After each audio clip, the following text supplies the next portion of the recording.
In the tradition of Malcolm X, peace be unto you. I watch the news and I'm never surprised when I notice that news reports never give much context to what they report. And here I'm primarily talking about historical context.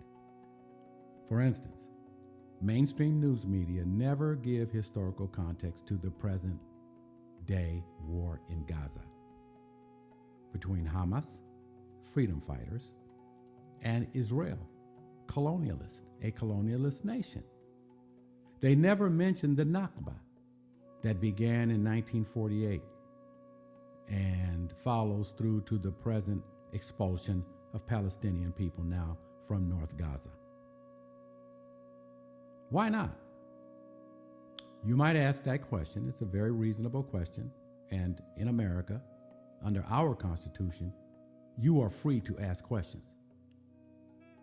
The answer is that if colonists leave out the historical context of present-day conflicts and the colonial taking of land from indigenous people, then they can fabricate and report out of context current events. In short, they can generate their own narrative or propaganda to present, as it were, to the jury. Now, you know that that is not allowable under rules of evidence in any court of law.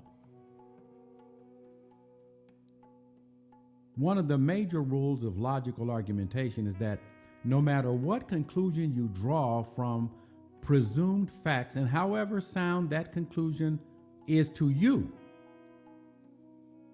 if one premise on which the argument rests is false, then the whole argument is unsound. Now, let me demonstrate with an example of that rule in relation to what has been happening in Gaza. The pronoun anti-Semitic, which you hear thrown around by media whenever they want to castigate someone, has been weaponized by Israel and used for decades to strike fear into individuals so they won't criticize the state of Israel and to marginalize people who do.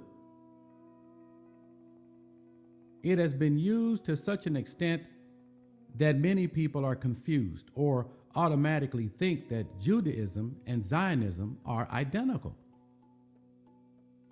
The word Judea, from which the word Judaism has its origin, was a Bronze Age pronoun used to identify one of 12 Bronze Age tribes of ancient Hebrew people. How long ago was the Bronze Age? Over 2,000 years ago.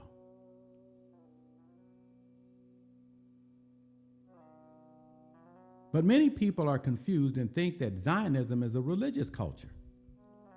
In fact, the founders of Zionism were a political party which stated very clearly in the latter part of the 1800s that their plan for Palestine was to establish a secular state so Jews from Eastern Europe, including Russia, of course, Germany, Italy, wherever in Europe, so they could dominate, control, and exploit the land which belonged to Palestinians in 1948. In fact, they promoted a false image that the land was without a people and the people without a land, meaning there's nobody there, which is, of course, a denigration of the people who were there. And there is nothing religious about that. Zionism is an offshoot of Western European philosophical experimentations, particularly existential philosophy, that was expressed by such thinkers as Friedrich Nietzsche, who is famous for his book, The Gay Science, in which he states and I quote, God is dead, end quote. Their foundations or founders also covertly adapted other existentialist philosophers such as Martin Heidegger and Jean-Paul Sartre. For those persons who reject my claims, I say to them, the proof of the pudding is in the taste. There is no historical evidence whatsoever of what we call modern ideological or philosophical models in ancient Hebrew literature or thought. Not any. My conclusion thus is obvious. It is impossible for Muslims to be anti-Semitic. But let's take it a step further. Here's a list of scriptural persons, and these persons are mentioned in the Holy Quran. Let's go through this list of 9. There's Moses, who is mentioned 137 times. There's Abraham, who is mentioned 69 times. There is Yusuf or Joseph, who is mentioned 27 times. There's Maryam or Mary, who is mentioned 70 times.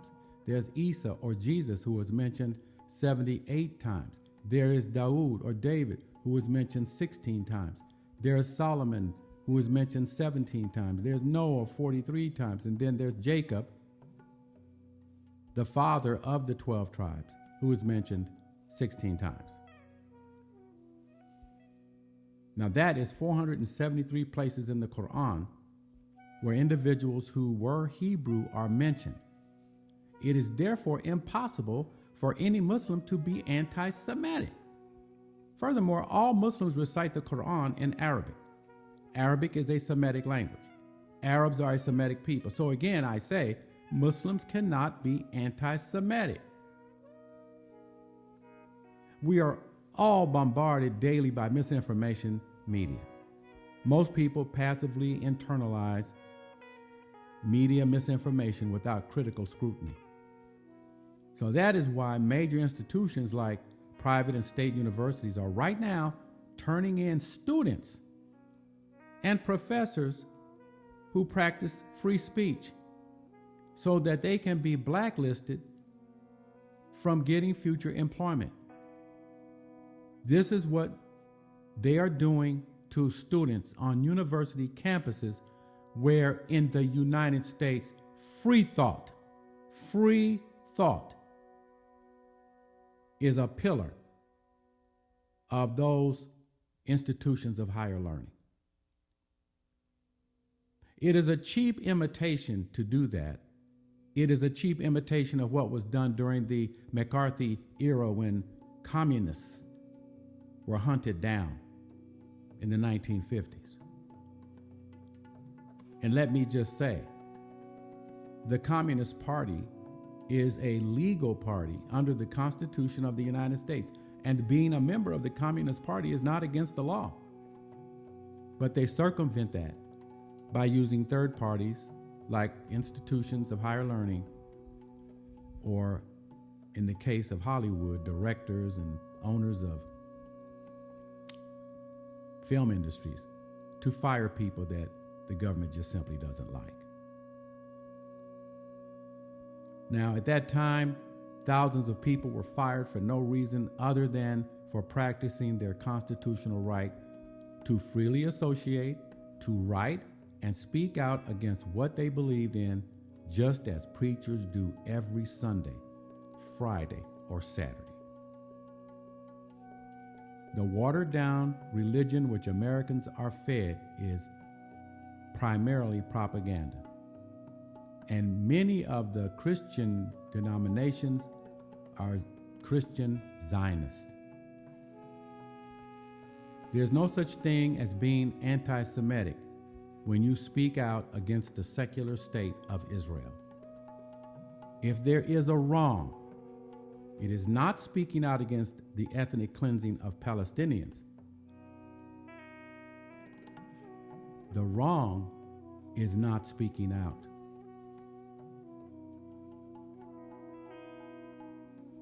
It is not speaking out against the atrocities that are being committed against the Palestinian people in Gaza today. I am Dr. Stephen Nur Ahmed. Peace be unto you.